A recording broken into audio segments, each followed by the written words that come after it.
there, all you excellent egrets. Thanks for joining us for another week of A Little Greener, podcast all about nature, conservation, and sustainability. I am one of your hosts. My name is Sara, and I am joined by the excellent Casey. How's it going this week, Casey?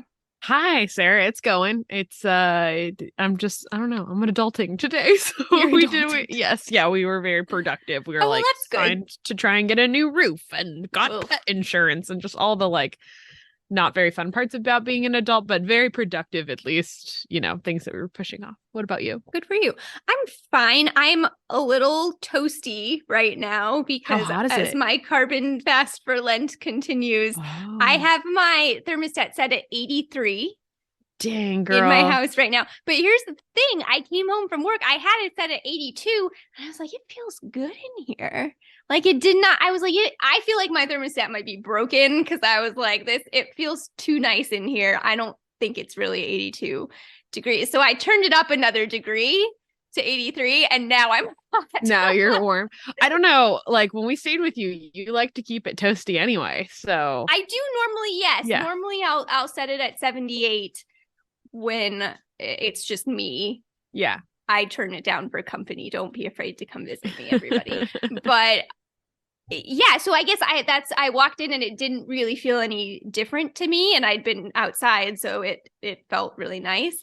But that extra degree has broken me. I am toasty right now. So speaking of heating, one of the questions that I asked our roof guy was what impacts the new roof might have on our energy consumption.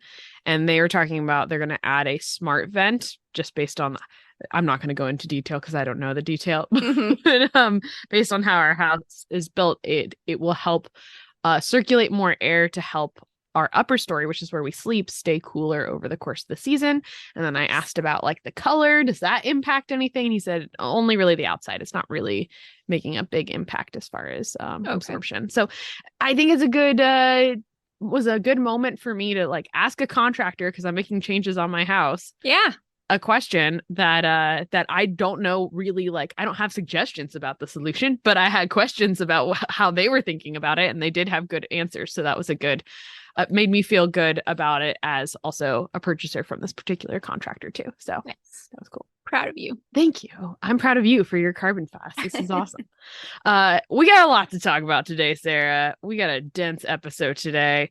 We're going to talk about PFAS, which I think is how you pronounce it. PFAS. I actually feel like PFAs would be the way that PFAs. Okay. say it. Personally, I have no idea what the people say, but when I read I read PFAs.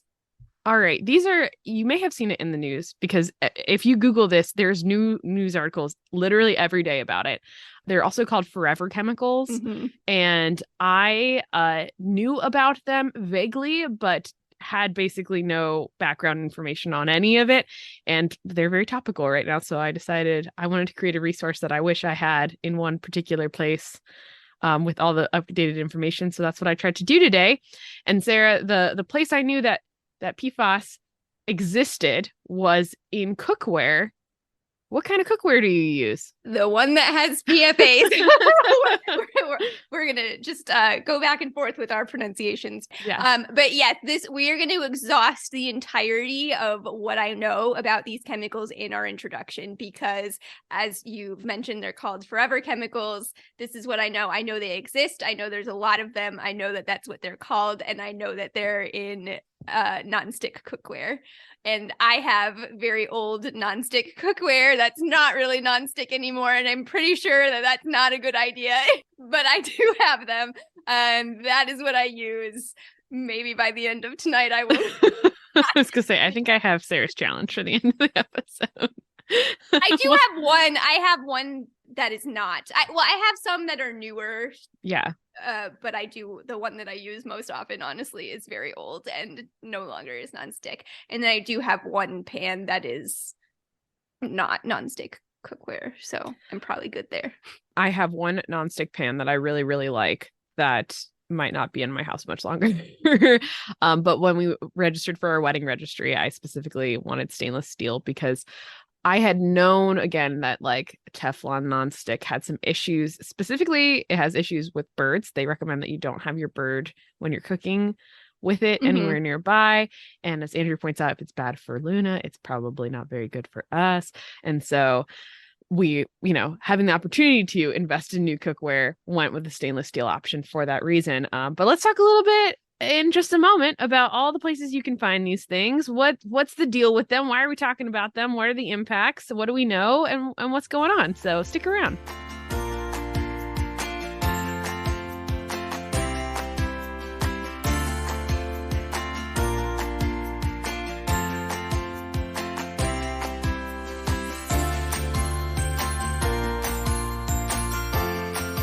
All right, and we're back. If you Google PFAS, you're going to see all sorts of news articles. Specifically, it seems to pop up because the EPA has proposed new rules for chemical levels in drinking water. But there's actually a lot going on with these chemicals. I want to start off this episode by saying, please, if you're interested at all, take a look at the show notes. I have so many resources from a lot of really great places like the EPA, the CDC, the NRDC, lots of great news articles out there. So if you want to learn more, they have a lot more information than I do. The other thing I want to put out there is that we're going to talk about something that I think might cause some anxiety in people, and that the way I sort of approach this, because I would be someone normally susceptible to that anxiety, is that this has been going on for a really long time, and we all lived in the world this whole time with this happening. And maybe we have accustomed ourselves to it being normal, and where we're going is probably a really much better place, but that like our sense of normal can kind of stay what normal is, and we can start getting ourselves actually into an even better place now, knowing more information. Does that make sense, Sarah? Does that seem fair? It does. And correct me if I'm taking this in another direction than you were going to, but and maybe this will become more clear as we talk about it too. I'm sort of in my mind already thinking about this in the same way that I think about something like air pollution.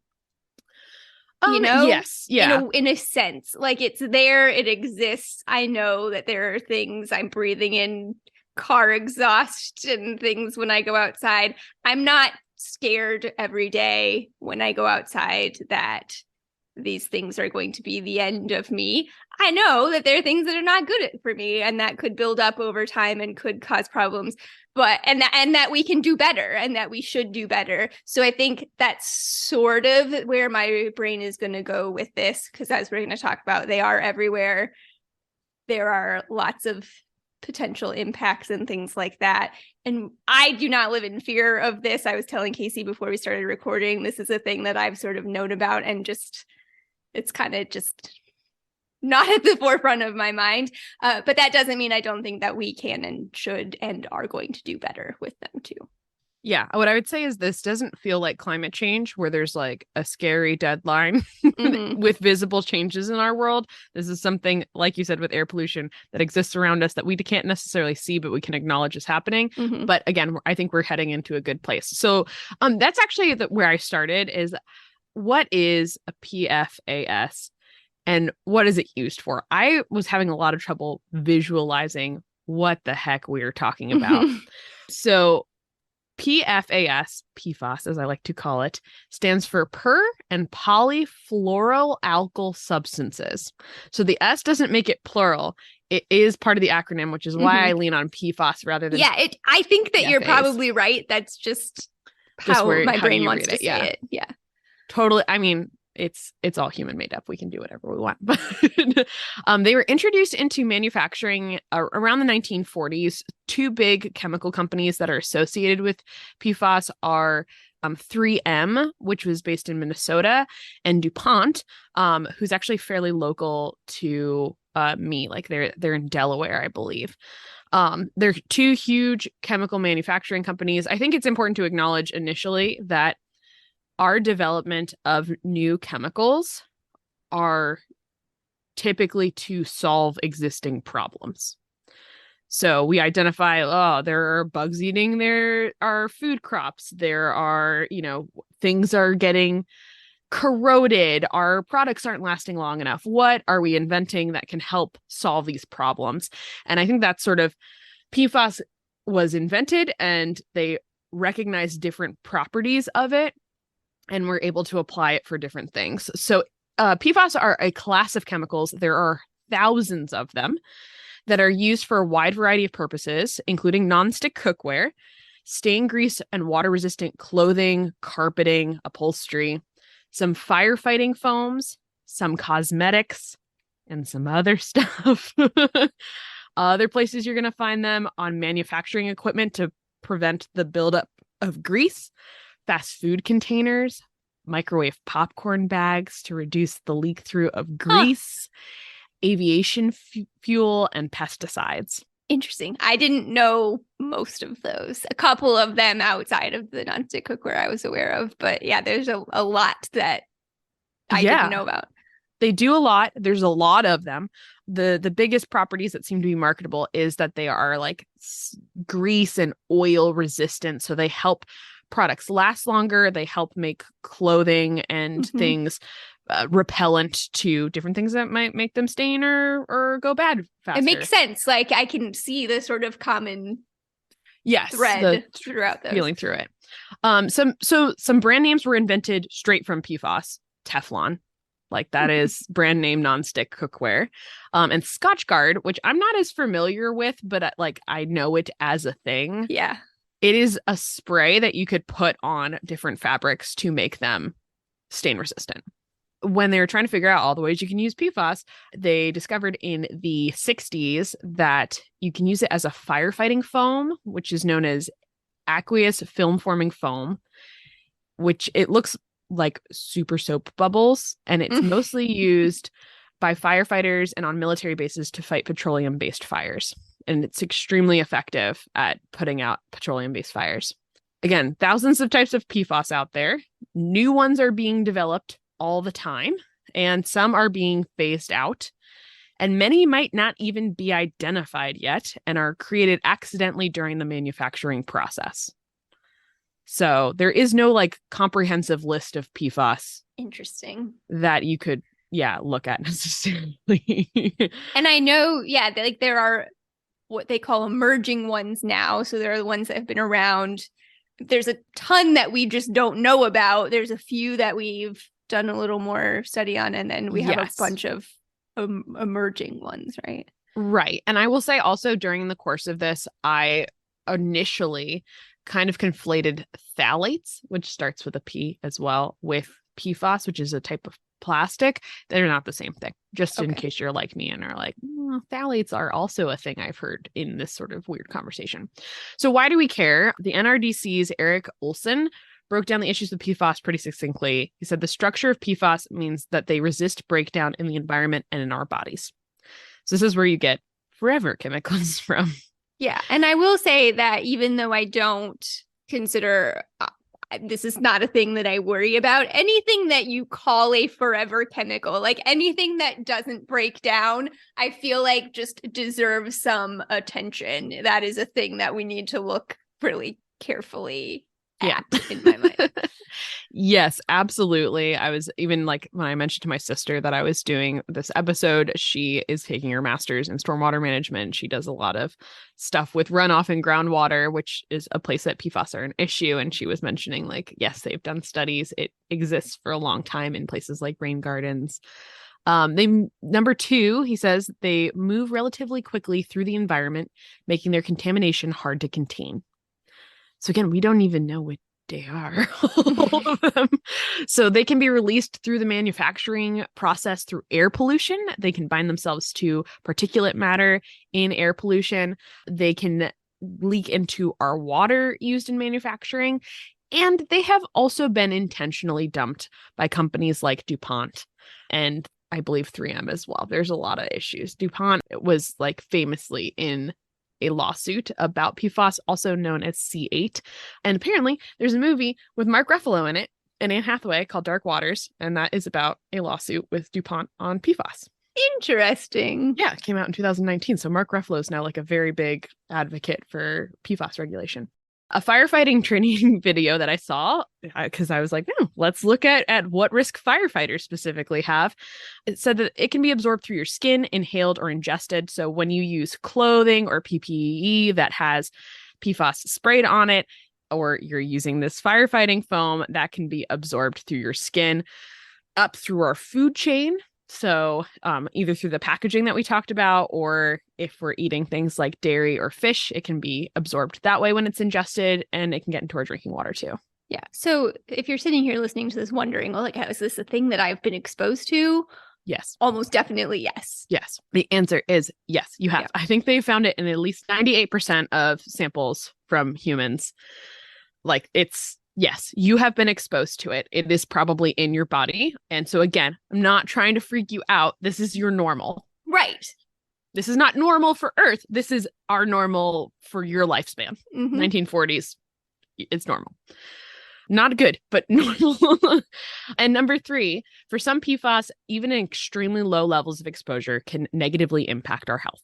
So 3M and DuPont have known about the issues surrounding PFAS since at least the 1960s and 1970s, with animal and human studies linking exposure to liver damage as just one of the examples. They've known about it. They've done testing. They have found issues both in the animal testing and with people who have worked at their plants. So this is not also new news to us or even like the EPA. Yeah. I will just say, at least based on the little that I know, Casey, so correct me if I'm wrong too, there are challenges because, as you said, there's so many different kinds. So different exposure to different kinds may have different results. There are some that we know about the impacts better than others. It's hard to always determine exposure like this. It can be hard sometimes to determine direct causes of things. And we don't always respond the same way that animals do in tests too. So there are those types of questions. Yes. And we also do have fairly good studies now that actually do tell us a lot of information. Like you said, there's so many different kinds that there are very specifically studied versions of PFAS that we do know a lot about. But as you said, tracking the exposure people have and isolating that as their only factor can be very difficult. But we're going to talk about that later in the episode because they have done some of that stuff. So we're a podcast about nature, conservation, and sustainability. So how does this have to do with the environment? I mean, anything that has a forever chemical probably already feels like it's relevant. Most studies are about the human impacts of PFAS. So we have limited data on PFAS impacts on the environment, but I did find a couple things. Most of the studies that study the environment have to do with aquatic life because PFAS often enter the environment through the groundwater. So fish especially have been documented with high levels of PFAS, and that's mostly studied in relation to human exposure. So that we know that people who have a higher diet with fish are going to potentially be exposed more. Yep. The prevalence of a particular type of PFAS, which we'll talk about in a little bit, PFOS, PFOS, was studied in species like polar bear, albatross, bald eagles, and seals. I believe that study came out in 2001. And they found that all of these animals contained PFOS, even in the Arctic. And the concentrations are highest closer to industrialized areas. The concentrations found in fish-eating predators, which is what this study studied, is higher than the fish they eat, which means that these animals are experiencing bioaccumulation. The way I learned about bioaccumulation was through when bald eagles were especially threatened by DDT. It was because it was going into the waterways, the fish were eating it, the bald eagles were eating the fish, and predators higher up the food chain tend to have higher concentrations of these toxins accumulating in their tissues. So I think what that study helps with, and I could only read the abstract because paywalls, but what it does help, I think, clarify a little bit is that this is not just like an ambient chemical, like it is higher prevalence near industrialized areas. There is a human source to it, but also that it's persistent in everywhere. And it's spreading. Yeah. Yes. Yeah. You find it in the Arctic. You're finding it in the Arctic. There's not a lot of factories in the Arctic. I didn't find any studies, and I should say I also didn't do as much digging, so I bet you they're out there. They use insecticides that break down into PFOS, which is that same type of PFAS that we just talked about in the animals, to combat leafcutter ants in Brazil, Latin America, and the Caribbean. And as we'll talk about, PFOS have been phased out because we know for sure they are bad. So that cannot be really good for the people and animals that live in that environment. PFAS can also show up as foam on bodies of water. So it's important to note that foam can naturally occur on bodies of water. So if you've ever been kayaking and you've seen like dirty foam, rivers and waterways emit different gases. There's buildup on there, but also PFAS can form foam. And so the place I was getting this from was Michigan, had it as part of their water advisory. Sad. I know. So another way we connect to the environment is we all like to recreate in the environment. So they were saying, hey, keep an eye out. What if you're seeing foam? It's not necessarily PFAS foam, but there is PFAS foam out there. And it's generally bright white, sticky, very lightweight, and it can actually blow off of the water onto the shore in places like lakes. So they recommended, hey, if you're going to go into bodies of water, avoid the foam. If you get, wash yourself afterwards.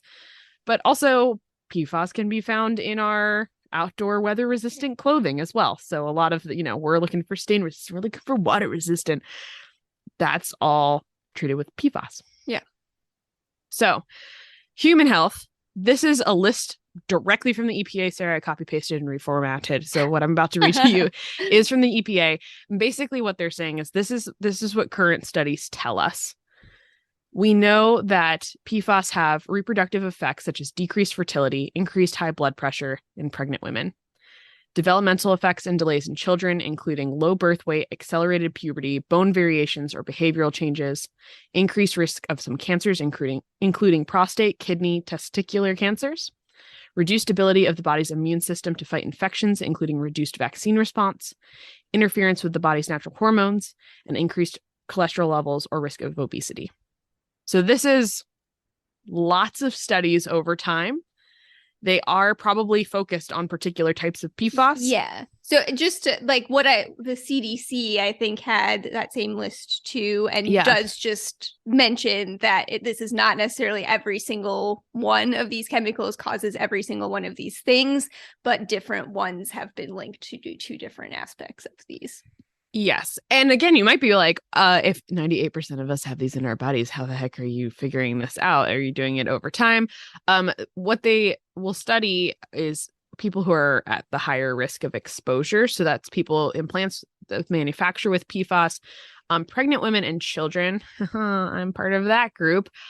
We both drink more water, breathe more air, and eat more food per pound of person that we are. But kids are also still developing. So some of those developmental delays are bigger concerns for exposure to PFAS. PFAS can pass through breast milk, but the CDC said that the benefits of breastfeeding still way outweigh the risk of PFAS transfer. So if you're someone who's like, well, I don't want to give my kid PFAS through my breast milk, that's not something that the CDC is thinking is as much a concern, because there's a lot of benefits to breastfeeding as well. Right. And we've all been exposed. We're not all developing all of these things. So this is right.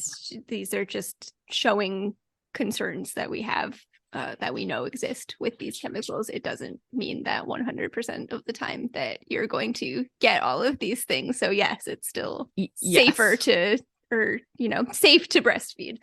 Yes, you can check that off the list of your worries. Mm-hmm. If it makes you feel any better, your kid probably already has it in utero too. So what have we discovered about the presence and persistence of PFAS? Again, found in detectable levels of 90% of the US population, as well as being prevalent globally. So international listeners, you too. Yeah, you have not escaped. You were there as well. Also sorry, because both of those companies I just mentioned are US based, but lots of companies are using them.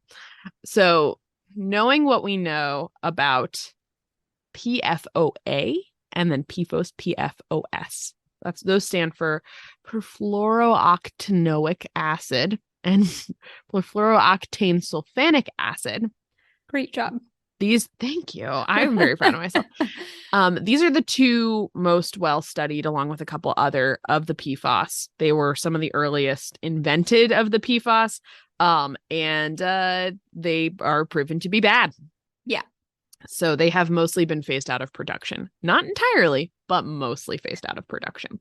There's like some exemptions, some places like where if they're used for a particular purpose, they don't want them to entirely stop using them. They haven't figured out a substitute. There is some criticism that like the companies, 3M phased them out of production in 2002. DuPont promised to phase them out by 2015. One of the articles I was reading was saying, yeah, and then they said, those will be gone. We'll just use a different type of PFAS that isn't as well studied. Yeah. It is, I think, a bit bold to be like, this is better because we don't have as much information about it. That's problematic. Yeah, the two that I just mentioned are considered long chain PFAS versus the short chain PFAS. The thought with the short chain PFAS is that they probably have a shorter half-life, but we don't have that information that we would really like to have about that. The CDC has a department called the Agency for Toxic Substances and Disease Registry. And so they have been in charge of doing a lot of studies on things. And they do blood studies on the general US population. And they've also been doing studies on certain focus group populations that may have exposure because of their occupation or location. And studies results are released every 2 years. One of the significant findings is that levels of PFOA and PFOS in the blood levels of the general population have gone down. Hooray! Yay. Okay. So Excellent. Remember, these have been basically phased out of production. And so from the initial study, which I think was in around 2000 to like 2018, which is the study they were referencing, PFOAs have gone down 85%. PFOS have gone down 70%. So Sarah, I have a nice little graph there that you can take a look at. Mm-hmm. They did study 4 different levels of things. But I also wanted to include some of the focus groups here. So would you like to read some of these focus groups that these are populations in general that they have picked out as having high exposures to PFAS, for example? Or over on the left-hand side here. Yes. Yep. Ooh, interesting. Okay. So we have manufacturing workers, which makes sense. This is specifically manufacturing workers in Decatur, Alabama. Is this the year that 1998 was done in 98? The Little Hocking Water Association in Ohio back in 2005, 2006, Decatur, Alabama in 2010. We have the general U.S. population in the year 99 to 2000, Montgomery and Bucks counties, Pennsylvania, Portsmouth, New Hampshire in 2015, Pennsylvania was 2018, Newburgh, New York, 2016 and 2017, West Hampton Beach, New York, 2018, and the general U.S. population again in 2017 to 2018. So this is just one of the like 4 graphs of different types of PFAS. Imagine my dismay while researching PFAS and finding the county I grew up in and live in currently on the list of exposed groups. Oh, we just did 8 focus groups across the entire United States, and where I live is on there. So I did a little bit of digging about why the heck we are on this list. And it is because there is a military base where they would do a lot of trainings with that aqueous firefighting fluid that leached into the groundwater. Wow. So like decades of PFAS being used in training and in practical measures were leached into the groundwater. Now, looking at the particular location, it is not nearby my growing up spot or where I currently live, but they did reach out specifically to folks in this area being like, hey, we would really like to do studies on everybody's blood here to figure out what's going on. And they gave citizens like back their own blood reports to tell them how they individually ranked as far as PFAS exposure. And so there's an interesting article that has in the show notes that has some of their feedback on there. Some of the citizens were like, I can't even look at it. Yeah. Some of them said, it says that my exposure rates are moderate, but like their health recommendations are basically the same health recommendations that you might have, like get screened for these different cancers. Right. You should do that if you're a certain age. They did say that they had trouble getting enough samples from children during this. They were not able to meet their goal. But so the one that you're looking at right now, Sarah, this graph is PFOAs. It was the PFHXS that the people in my area were much more exposed to, which is a different graph that I didn't put on here. But okay. It is interesting. I'll tell you what, just to continue the thread from the beginning of this, not being something that's at the forefront of my mind, just this moment of seeing this and knowing that you live there has brought this all just immediately, like the relevancy has brought it to me. Oh my gosh, like I really now I'm much more invested, like, which is just crazy the way that our minds work. Right. So, it feels more close just to made home. and it just feels so much more real, and like this is a real thing that people really have to deal with, and like we should know more about this. The article really reminded me of some of the local reporting from the East Palestine train derailment, because people were reporting that people they grew up on their same street with, a lot of them had health issues, and now they're feeling like they might have something to assign it to. And of course, studies are going to have to tell us a little bit more about that correlation, but they can be confirmed that they do have higher levels of certain PFAS in their blood from that exposure. It's not just like a weird coincidence, everyone on the street, like they are a focus group for a reason. So that brings us to what is being done about this. Actually, a lot is going on right now. I said, like in the beginning, don't let this give you as much anxiety, because we're actually moving into a better place right now. So the bipartisan infrastructure bill allocated $5 billion to fight emerging contaminants like PFAS in the drinking water, specifically of underserved rural or small communities. And $2 billion is now available, and states can apply to access that money to help with public monitoring and cleanup. But you might say, like, I don't live in a small community. That's okay, because the EPA has also proposed a new rule limiting the presence of 6 PFAS chemicals in our water systems as of March 14th. So this is all very recent. There are existing rules that were established in 2016 and 2022, but they were kind of recommendations. They were considered non-enforceable. They were just like, hey, this is what we're thinking about being safe levels of PFAS in drinking water. This is what we're recommending. So the new proposed rules are enforceable. This is from the National Law Review. The proposed MCLs follow a lifetime health advisory for PFOA, PFOS, Gen X, which is a different type of PFAS, PFBS, issued by the EPA in the summer of 2022. The health advisory levels for PFOAs and PFOS are 0.004 parts per trillion. However, that is a level that cannot be yet reliably detected in laboratories. So the current maximum level is 4 parts per trillion, but it's low relative to levels in place for other constituents, and it is at least detectable using current technology. The level that they're proposing is not the health recommended level, but it is the level that we are able to accurately monitor. Which makes sense. You can enforce that. Right. The goal overall seems 0. We would like there to be 0 in the drinking water. Up until now, it's been really a state-by-state enforcement.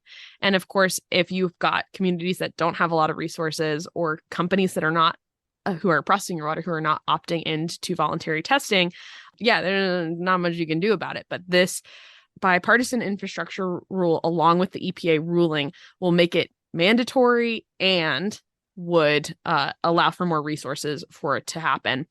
It is a proposed rule, so they're getting feedback right now. It is not in place. They're hoping that it goes into place at the beginning of next year. So that's pretty cool.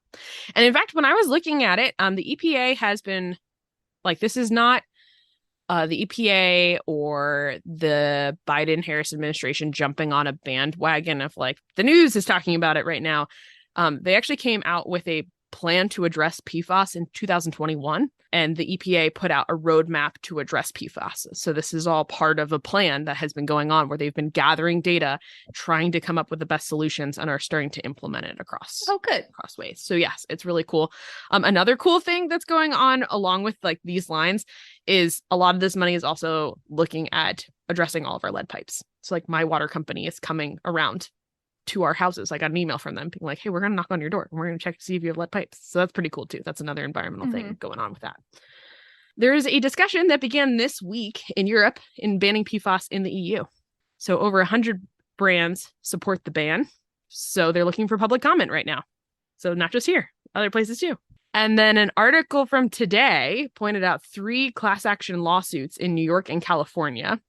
They're against the brand OB for their organic tampons, Bolthouse Farms for some of their juice, and BioSteel Sports Nutrition for some of their sports drinks, because all of these products allegedly contain PFAS in them. And all of these brands were specifically promoting either the health nutrition element or the like organic natural component of these products. And so these lawsuits are basically alleging you can't use marketing that says that these are healthy for us while also knowing they contain PFAS in the product itself. Sarah, you're looking like a little skeptical about this. No, I would have to think about that for a while. I think that there are a lot of things that get marketed as healthy that are not healthy in some respects. So I have to think about why this is specifically different, warranting a lawsuit. And I don't know the answer to that. It's interesting though. I do think, I mean, the one against OB is interesting because like the thought of it being in a tampon is pretty scary to me, because like that's something that you put in your body, like you don't just ingest it. And it's specifically in their organic tampons. So something that's like, oh, not treated with bleach, not treated with certain chemicals, might be talking around the fact that PFAS is also really bad for us. So it'd be kind of like saying that oh, my swordfish is wild caught, and you're like, yeah, all of them are wild caught. Or, you know, where it's more of a marketing technique versus and talking around the real issue there. So that's a lot of stuff going on in like this week, these last 3 weeks. Yeah. That was exciting to me. Like I felt like less helpless about this. Yeah, no, I mean, I think it's even just good to know that these 2, biggest studied ones that we've phased them out or are phasing them out for the most part. So it's nice to see when that happens. We're like, hey, yeah, this is bad. Let's get rid of him. And of course, as we say, there's so many more, and so I would love to see more research and studies being done on these things too. But I like to see that steps have been made, and the EPA, it was the EPA, right, that has the roadmap. I like to hear about stuff like that too. The EPA has a roadmap, but also the CDC and the FDA are also actively performing research to track it in our supply chain and the health impacts. So there's a lot of government agencies that are currently working on this project. So we're getting a lot more of this research coming back. I think sometimes it can make us feel a little bit helpless. So you might be like thinking, I'm only going to drink bottled water from here on out, or things like that. What can the average citizen do? For drinking water, a Duke study found the best system if you wanted to filter out PFAS from your drinking water reliably was an under-the-sink reverse osmosis filter, which were effective up to 94%. So that's a pretty good amount. Pitcher filters and whole system filters have some effectiveness, but they vary widely from brand to brand, type to type, age to age in being effective and consistent. So like some of them were effective up to 74%, but then they couldn't repeat that across the process over and over again. The recommendation from the study is that if you want to use a filter, go ahead and use one and replace it frequently. That's going to have better results, most likely. And certain clothing brands have phased out PFAS. So LL Bean and American Eagle have. Some others like Patagonia and Ralph Lauren have a timeline for phasing it out. So the NRDC does have a document that ranks different clothing companies based on their sustainability and the chemicals in them. They warn, don't look for a tag that says that they have phased like, PFOS free or PFOA free, because that's, again, a marketing technique that we already know that. It's the PFAS in general that we're trying to avoid in this particular case. So those are the 2 most harmful, but we already knew that. So that is a lot of the things that are going out there. Really, though, the biggest thing that we can do is to advocate for stopping PFAS at the source rather than trying to personally try and stop them from entering our bubble, because if they're in the air and they're in the water and the food and the clothes and the products that we interact with, we're going to keep getting exposed. Yeah. So no matter what lifestyle you live in the US, you seem to have exposure to PFAS. So it's not how you decide to live your life.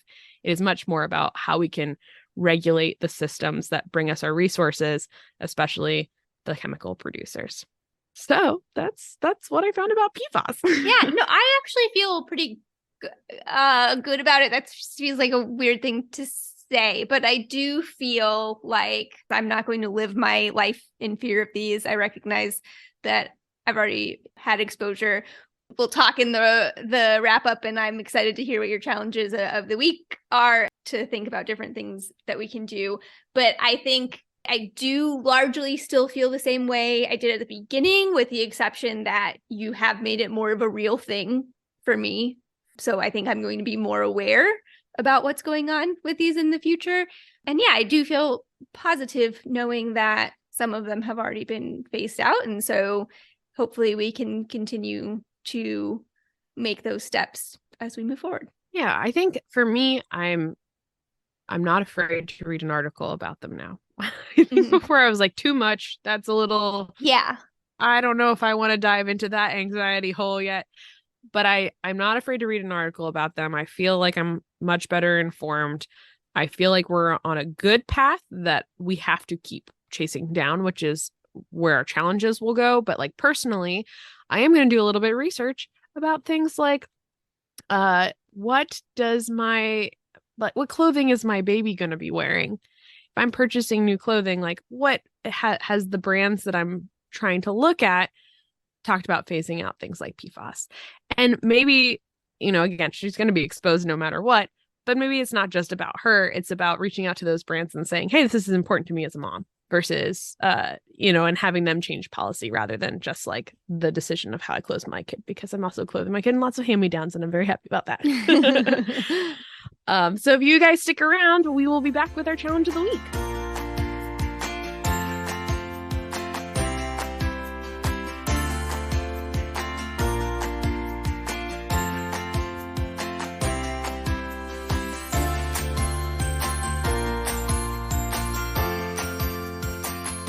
All right, guys, as I said, the best way we can really limit our exposure to PFAS is not to personally change our lives as much as it is to help support action made at the source.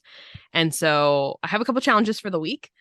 One, it's, you don't have to scary contact anyone. And number one, you can just read the EPA's roadmap on banning or addressing PFAS is really what that's for.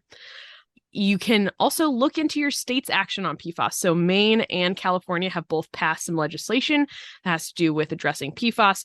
Again, they are not entirely comprehensive. They are looking at particular types of PFAS, or they're looking at it in particular contexts. But take a look, see if your state's out there doing some stuff, because you might have an ability to contact a legislator on something that not a lot of people are contacting them about right now, and throw your little voice in there. And if you're in the EU, you got your comment period to tell your opinion on the ban. So if you felt like in this episode we were convincing that maybe we just need to steer away from PFAS entirely, you can reach out to somebody and let them know. Yeah, I'm definitely excited to look at the roadmap. I will probably continue to not buy any more nonstick cookware. Maybe I will retire at least the one terrible pan that I have. And then, like I said, I do have the one. I moved away from the nonstick with the last one that I got. So I will continue to move away from some of those things and be a little more aware of what's going on in the future. If you guys haven't listened before, we issue challenges every week to our listeners to either learn a little bit more or do something conservation action oriented.